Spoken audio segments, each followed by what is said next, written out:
What you want, what you like, what you need, I could put you on the night. Hey, just kind of hanging out here on a beautiful afternoon at Slim Chickens. I did find the, if it's the fastest chicken lips in the South or the fastest. That was funny. Fastest chicken in the South, usually it's Peyton Taylor, but we got, Kenny, we talked at the track and I said, you got your coffee with Kenny's. Yeah. Let's just have some chicken with Kenny today. And Kenny, and everybody likes that deal. So I figured we just have some chicken with Kenny and let you rap about just this whole Clash on the Coast experience and the some of the IMCA racing you've done over the years, whether it be in your cars, somebody else's cars, a stock car, a modified, it's pretty cool to get to do this, isn't it? It is.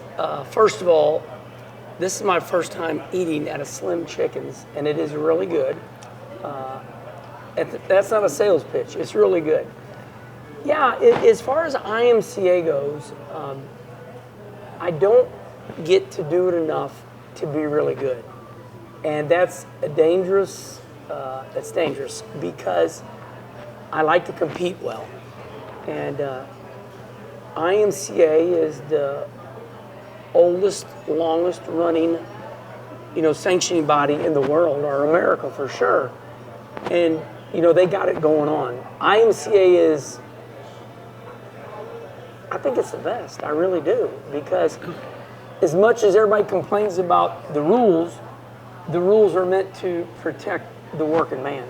You know what I mean? And you can buy a modified, buy a stock car, buy a late model, all IMCA, and you can compete without breaking the bank. And the reason I say all that is because now here comes the innovators, all right? IMCA is like, okay, here's what you got. Let's see what you can do. And man, are these guys good. They are so good. And whenever I come and, I don't have my own IMCA car, so I don't even know anything about them. And that's what I mean by it's dangerous. So it's a 50-50 shot for me. When I come, I've run some IMCA races where I've won. Muskogee, Oklahoma, and won there against the best.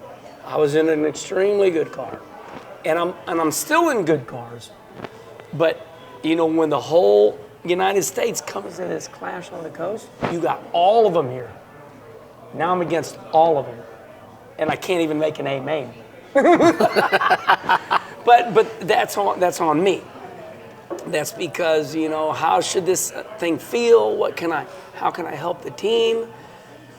But I promise you, I'm still having a lot of fun because it's the very end of February, and it's 30 degrees in St. Louis, Missouri. That's what we look at. It was, at home, it was 80. Monday, it was warmer at home than it was here, and they get all the weather. And that's kind of the neat thing about coming down here, I think, is there's so much cool stuff to do down here.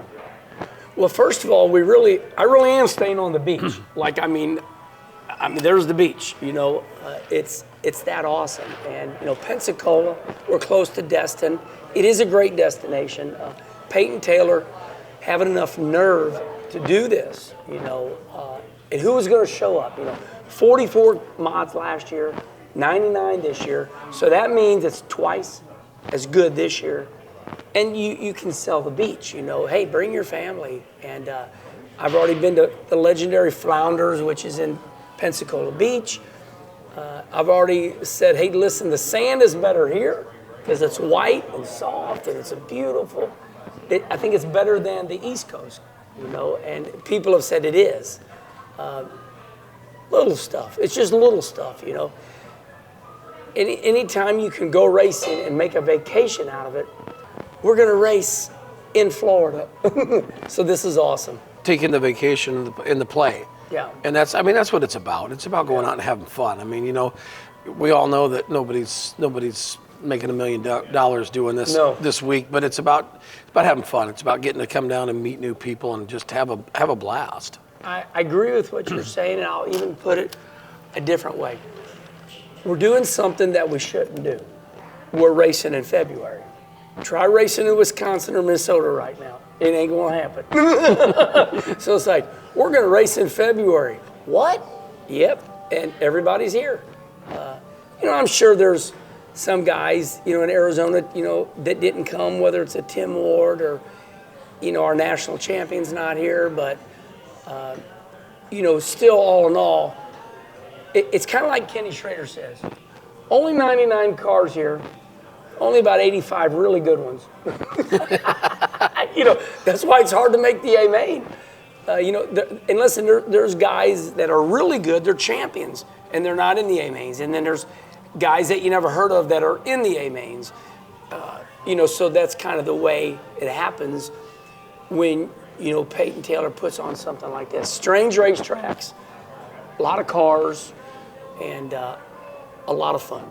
You travel and you have a lot of fan interaction. I mean, you've got your social media presence is huge, and I mean, so many people that I talk to are like, man, Kenny Wallace is great for dirt racing because you've embraced it, and you didn't start doing this dirt stuff till you were like mid 40s. You kind of just did them tight little circles on the asphalt, and just did that stuff. But that's what you grew up with. Yeah. You grew up in the St. Louis area. But it's crazy to see, how you've just fallen in love with the dirt world. Yeah. There's so much to say, and I'll make a big shortcut. Everybody knows about my asphalt life. 905 NASCAR races, 3 years in ASA, racing Dick Trickle, Mark Martin, Bob Seneca, Mike Eddy. And I was 44 years old, and I told Kenny Schrader, I said, teach me how to race dirt. And Kenny Schrader said, why do you want to learn how to race dirt when you're right in the middle of your NASCAR career? And it made me think, why do I want to learn to race dirt so bad? And all of a sudden, I realized that the great A.J. Foyt and Mario Andretti, they would race Indiana Fairgrounds, right outside of downtown Indianapolis. What was it, the Hoosier 100? Mm-hmm. Yeah. A.J. would be starting on the pole for the Indianapolis 500 on Sunday. And on Saturday night, he was running on that big mile with an open face helmet and a handkerchief, A.J. Foyt. And I found that amazing. And I am the biggest A.J. Foyt fan there is. I just am, for so many reasons. He's such a badass. And, Mario Andretti is in that same league. And I said, I cannot end my racing career being one-dimensional. I just can't race. I just can't end being an asphalt racer. And that is exactly the moment that it started. I just told Schrader, I said, teach me how to race dirt. Even though my dad and my brother Mike was an incredible dirt racer, my dad was too. Now Rusty can do anything. He's that talented. Mike too. And so I went dirt racing, and Kenny Schrader got me a Dirtworks car. I ran about 5, and then I was no good. And I'm the type of person where I was born this way. I don't mind making fun of myself because everybody is so serious. They're so worried about how I look, how they look. And I said, listen, part of me learning how to race dirt is embarrassing myself because I'm not a dirt racer. And that started at 44 years old. Now I'm 60. And it's been a hell of a journey, and it has saved my life. Dirt racing has saved my life because it gave me something to do. Yeah. It's like when people, retirement is not in my vocabulary. It's not. I've learned that. Slowing down is in my vocabulary. But so that's where dirt came in. I mean, that's the whole story to the maximum peak. I mean, that's how it started. Just seeing A.J. Foyt do that, looking at Schrader going, teach me how to run dirt. I mean, just how cool is that? A.J. Foyt's on the pole for the Indianapolis 500. He's running a dirt race. He wins the Hoosier 100 the night before. Come on. That's the ultimate.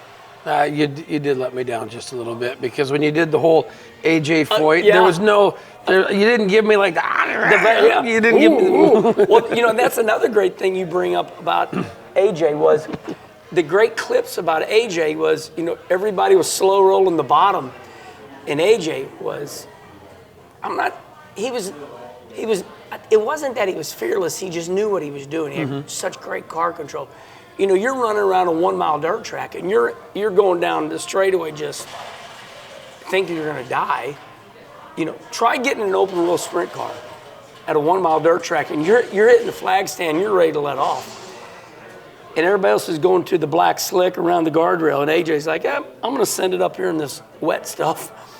And that's the videos that we all see. AJ's like, whoa, whoa, whoa. He was the first one to go up there and put a straightaway on him. They couldn't catch him. And we look at that. You talk about that, and we've seen a lot of that racing down here in Florida, where the first couple nights of racetrack had some character. Yeah. And it made for great racing. Yeah. But you saw guys that went through the holes, and you saw guys that like, hey, I can just blow this thing in the top, make their own lane, and make it work. So I mean, it just, it takes somebody who's got just that sense of looking at a racetrack or looking at knowing the feel of his car to know what he can do with it. Yeah, I see IMCA go through so many great talent. Whether we saw Ricky Thornton, come in like a tornado and go right on out, and we see he's a superstar in late models now. So help me with names. I mean, no disrespect, but they're coming in so quick.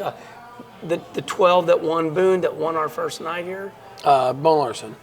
Bone Larson. Don't know him, but met him. And first thing I said is, you played for Alabama football? Yeah, he's tall drink of water. He's a big boy. And I watched him that first night because I didn't make the race. And man, he was driving that thing in. And the old joke goes, I'm driving this thing until I see Jesus.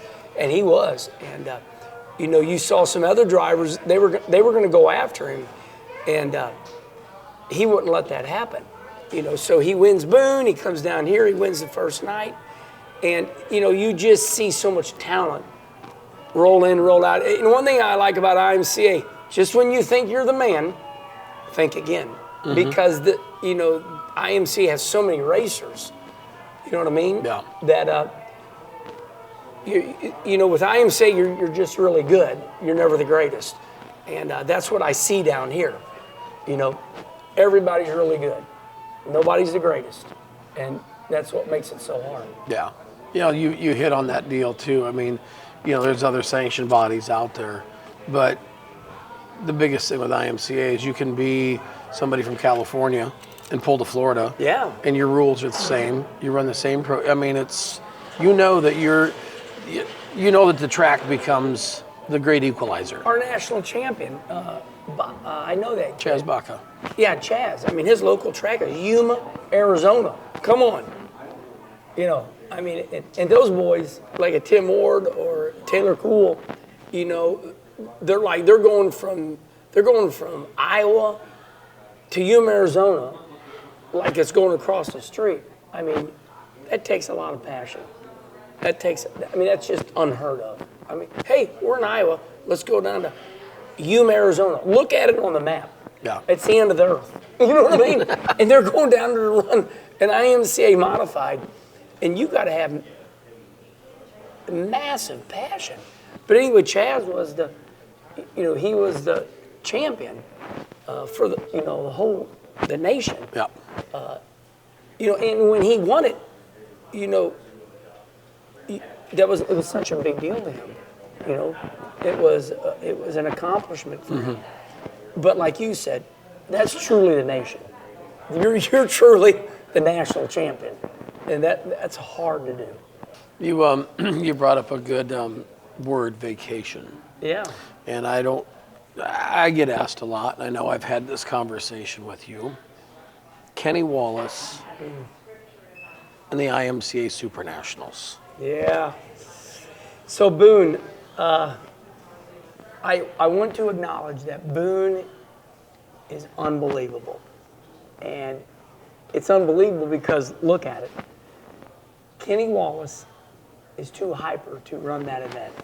It's very hard for me to sit around that long. I mean, it drives me nuts getting to a racetrack at 12 noon. I start I was diagnosed hyperactive. I'm not on it. I take zero my hand on the death of me. I swear on anybody. I am on zero medication. I am raw, and this is all you got. I don't take any pills, nothing. I'm hyperactive. If I sat around Boone, I'd blow up. I love Boone. I think it's fantastic. Would I want to go? I'd go if I could show up at 5, get in the car, run it, and go back to the hotel. But that's sitting around the pits for that long. This boy's not made out for that. I admire it. I think it's incredible. But I think it would become Groundhog Day for me because I was born really messed up. I'm off-centered. I admit it. It used to hurt my feelings. People would say, Wallace, you're so messed up. You're crazy. There's something wrong with you. And I got to be about 50 years old. I said, you know what? Now I'm serious when I'm saying this. It hurt my feelings. It's like, what is wrong with me? Everybody says I'm weird. I am weird. So, when we talk about Boone, it becomes very personal to me. I can't go. It's just too long. It's too drawn out. I'd go crazy. Kyle Petty asked me to go on the Kyle Petty charity ride. I said, Kyle, I can't get in a motorcycle and ride that far by myself. I'd go crazy. He says, but we've got it geared towards old people now. I said, good. So you get up, you start riding at 9, 10 o'clock, and you take all these breaks along the way. I said, okay. I would go to Boone if they said, here's when your race is, and you show. See, I'm a local racer now. I roll in the pit gate. If practice starts at 6:30, I leave my house at 5:10. I'm at the pit gate at 5:30, and we're racing and we go home. I'm too hyper for that long. I want you to know how much I love Boone. I think it's awesome. I'm the problem. Just like the Taylor Swift song. I'm the problem. something like that. But you could just come hang out. Yeah, I could come hang out. Yeah, come hang out for a day. Well, We'd put you to work doing something. That's an option. We'd put you to work. I watched a little bit of it last year. It was really impressive how they ran those races in the day, It was really awesome to see how the top wears out. And they go around the bottom, and then some guy just keeps going on the top. And they rework the track. And it's, that race doesn't happen anywhere else. Even if you moved it to another track, it'd still have to be called Boone. You could take the race at Boone. It's Boone, Iowa. It's the name of a town. Oh, yeah. But we call it Boone like it's the race. It's not the race. It's the name of the town. Yeah. It becomes nice. It's no different than the Daytona 500. You couldn't move the Daytona 500 out of Daytona Beach. Yeah. The Supernationals going out of Boone would be. You could never move it. No. So. Because that's it. Everybody. That's what I always talk about. Brand loyalty or tradition or things. You associate these things with these. This person with this, or this event with this racetrack, and it's just people become a traditionalist. I do want to say this. My biggest goal right now is to run Boone on a local night. When do they run? Friday? Saturdays. We make it work. Hey, I know a guy who knows a guy that can probably make that work. Like we talk about your social media presence. I mean, whether it's now, you found Snapchat in a very huge way. I mean, yes. I enjoy watching your stories, just figure, because you get a little more off kilter on that. It's not as public, but you got just a huge following. I mean, people have, and that's the dirt people. Yeah. I mean, the dirt race fan has just, they find someone and they embrace them. Snapchat's really interesting psychologically because I have found that the dirt racing community has calmed down now.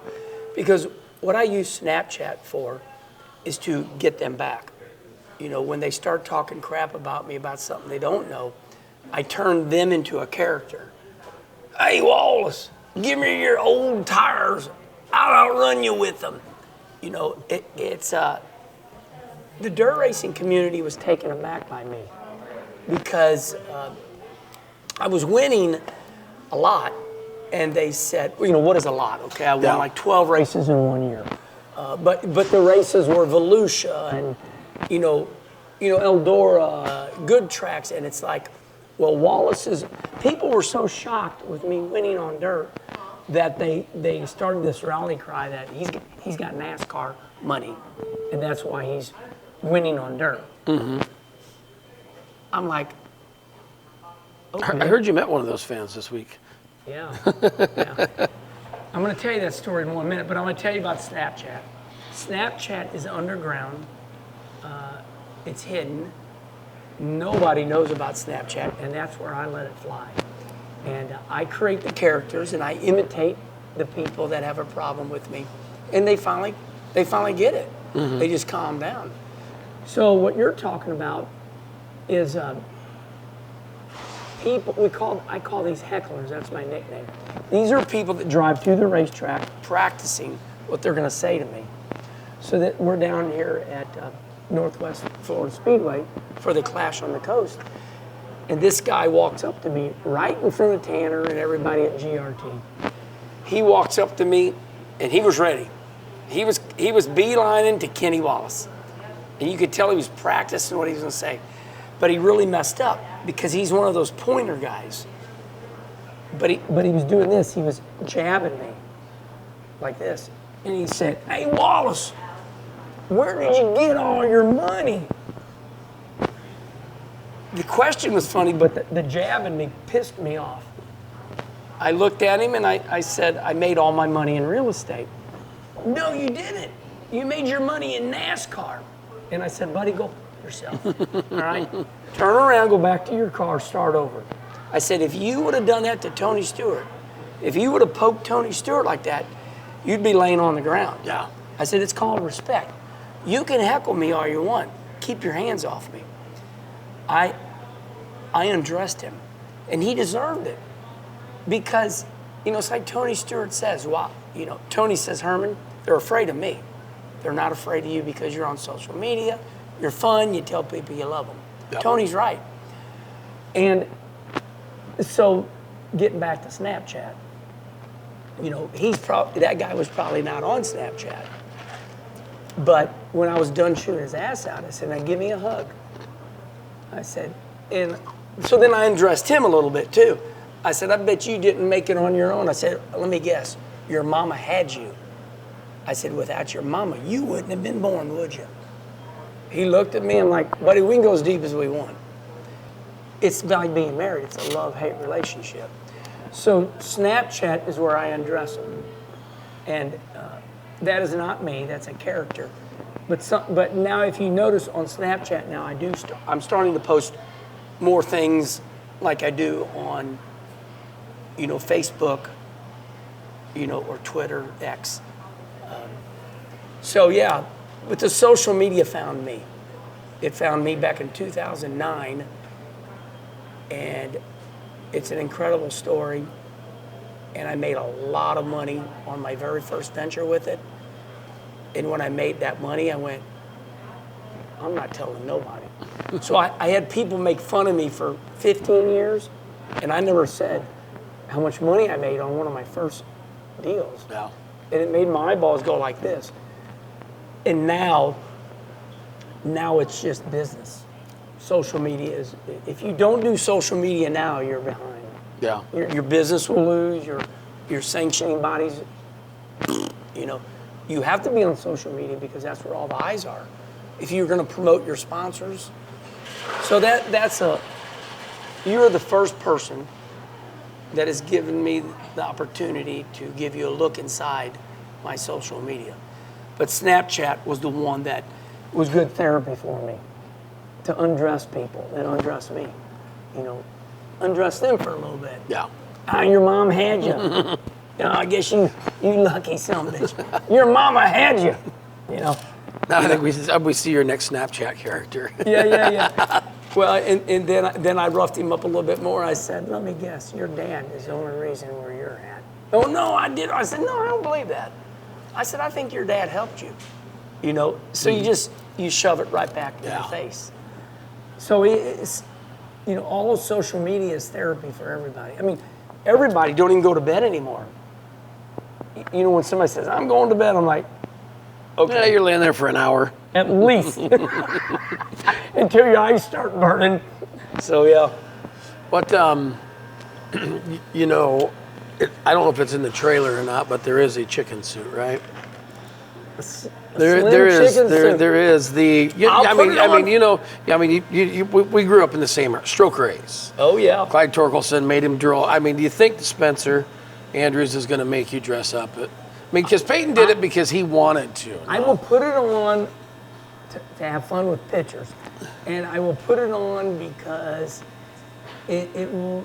I don't mind embarrassing myself. I know this is funny, but I want to teach all the kids out there. Hey, Jeff Gordon, Bobby Labonte, and myself, for NASCAR, back in 1991, we went to a circus and rode an elephant. And boy, those things smell bad. And I thought to myself, what are we doing? Oh, we're promoting the sport. So if I got to wear a chicken suit, I'll wear a chicken suit to take some pictures. I can't race in it because I don't. Now, Burt Reynolds did. Are you saying you're not a man like Burt Reynolds? Burt was a legend. Yeah. Burt was. I'm sad we lost Burt Reynolds. He, Stroker Race and Six Pack, those movies, they helped racing so much because it was fun and good. Yeah. What you want, what you like, what you need, I could put you on tonight. Overseas, I could put you on a flight.